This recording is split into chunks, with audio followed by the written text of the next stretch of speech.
Hai, Assalamualaikum dan salam sejahtera. Saya Nur Iman Mani, wartawan cilik Kapas TV, TV PSSSK Gong Kapas Kuala Terengganu. Terima kasih kerana terus bersama kami. Seterusnya, mari kita ikuti laporan yang disediakan. Pada hari ini, 26 Julai 2026, telah diadakan majlis memperkenalkan kru baharu Sekapas TV. Tayangan montaj pengenalan kru Sekapas TV. Seramai 5 orang kru baharu telah dilantik.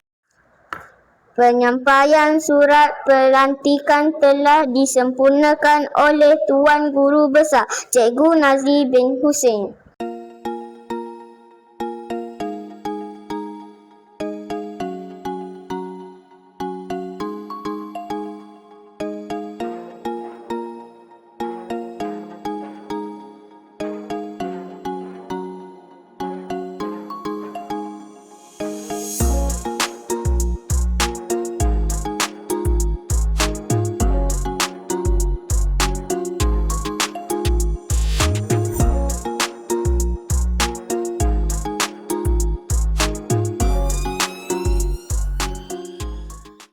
Sekian laporan dari saya.